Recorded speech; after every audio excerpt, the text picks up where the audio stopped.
Hi friends, இன்றைக்கி என்ன செய்யலான்னு பார்க்கலாங்களா. நான் வந்துட்டு ஒரு மோர் குழம்பு செய்ய போகிறேன். அதுக்காக ஒரு ஜாரில் 4 பச்சை மிளகா, ஒரு துண்டு இஞ்சி, ஒரு 1 ஹவர் முன்னாடியே ஒரு ஸ்பூன் துவரம் பருப்பு, ஒரு ஸ்பூன் பச்சரிசி ஊற வச்சுருக்கேன். அதை எடுத்துக்கிட்டேன். அதை எடுத்து அதில் ஊற வச்சதில் ஜாரில் போட்டுருங்க. ஒரு கைப்பிடி தேங்காய் வந்து நான் மாங்காய் மோர் குழம்பு தான் செய்ய போகிறேன் ஃப்ரெண்ட்ஸ். அதுக்காக வந்து ஒரு மீடியம் சைஸ் மாங்காய் தோல் எடுத்துட்டு ஒரு ஆஃப் மாங்காய் வந்து இதில் போட்டு அரைச்சிடுங்க. நம்ம அரைக்கும் போது அதை அரைச்சிடணும். அதுவும் கூட சீரகம் போட்டு நல்லா நைஸாக அரைச்சிட்டு வந்துடுங்க. எப்பயும் நம்ம மோர் குழம்புக்கு அரைப்போம் பார்த்தீங்களா, அந்த மாதிரி அரைச்சிட்டு வந்துடுங்க. இது இருக்கட்டும். அதுக்கப்புறம் வந்துட்டு நம்ம கடாயில் வந்துட்டு ஒரு கடாயில் வந்துட்டு கொஞ்சோண்டு எண்ணெய் போட்டு கடுகு சீரகம் போட்டுக்குங்க. ஒரு துண்டு காஞ்ச மிளகாய் 2 துண்டு போட்டுக்குங்க.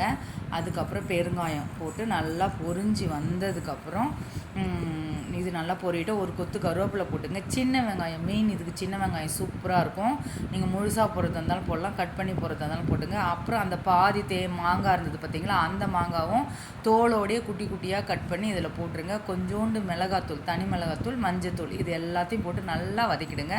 வதக்கி வந்ததுக்கப்புறம் இதில் உப்பு போட்டுருங்க. ஏன்னா நம்ம மோர் குழம்பு வேறு மாதிரி செய்வோம், இது சூப்பராக இருக்கும். ட்ரை பண்ணி பாருங்கள். இந்த பச்சை வாசனைலாம் அந்த மாங்காய்லாம் வேகட்டும். நல்லா வெந்ததுக்கப்புறம் நம்ம இதை அரைச்சி வச்சுருக்கோம் பார்த்தீங்களா, இதை போட்டு கொஞ்சம் நல்லா கொதிக்க விடுங்க.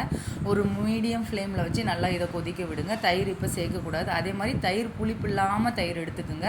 அப்போ தான் சூப்பராக இருக்கும். ஏன்னா மாங்காய் நமக்கு புளிப்பு இல்லைங்களா, செம்ம டேஸ்ட்டாக இருக்கும் ஃப்ரெண்ட்ஸ். ட்ரை பண்ணி பாருங்கள். அதுக்கப்புறம் இந்த தண்ணியை ஊற்றி உங்களுக்கு எவ்வளோ குவான்டிட்டி வேணுமோ அந்த அளவு நீங்கள் ஊற்றி நல்லா கிளறிடுங்க. கிளறி வந்ததுக்கப்புறம் நான் ஒரு கப் தயிர் ஃபுல்லாக நம்ம நல்லா அடித்து வச்சுருக்கேன். அதை எடுத்து ஊற்றி இது கொதிக்க விடக்கூடாது. நம்ம நல்லா கொஞ்சம் உங்களுக்கு தண்ணி எவ்வளோ தேவையோ தண்ணி எடுத்துக்குங்க. நம்மளுடைய இதுதான், நமக்கு எவ்வளோ பதத்தில் வேணுமோ அந்த மாதிரி எடுத்துக்குங்க. நல்லா ஒரு அளவுக்கு நல்லா நுர வந்ததுக்கப்புறம் உப்பெல்லாம் செக் பண்ணிவிட்டு ட்ரை பண்ணி பாருங்கள். சூப்பராக இருந்தது ஃப்ரெண்ட்ஸ். நல்லா அவ்வளோ டேஸ்ட்டாக இருந்தது. கண்டிப்பாக இந்த அடிக்கிற வெயிலுக்கு இதமாக இருக்கும். ட்ரை பண்ணி கண்டிப்பாக சாப்பிட்டு பாருங்கள். இது கூட நான் சேப்பங்கிழங்கு வறுவல் வச்சுட்டு சாப்பிட்டேன். செம்மையாக இருந்தது. என் பாப்பா, என் ஹஸ்பண்ட் எல்லாமே நல்லா இருக்குன்னாங்க. அந்த சின்ன வெங்காயம்லாம் கடிச்சு அப்படியே வரும்போது செம்மையாக இருந்தது. மாங்காவும் புளிப்பு இல்லாமல் தயிர் மட்டும்தான் எடுக்கணும், மற்றது எல்லாமே சூப்பராக இருக்கும். கண்டிப்பாக வீட்டில் இந்த ஒரே ஒரு வாட்டி ட்ரை பண்ணி பாருங்கள். அவ்வளோ டேஸ்ட்டாக இருக்கும். ஏன்னா ஈஸியாகவும் முடிஞ்சிடும். நமக்கு வந்து டிஃப்ரெண்ட்டாக கொடுத்த மாதிரி இருக்கும். எவ்வளோ என் பாப்பா கேட்டு சாப்பிட்டா ஃப்ரெண்ட்ஸ். நெக்ஸ்ட் வீடியோவில் பார்க்கலாம். பாய்.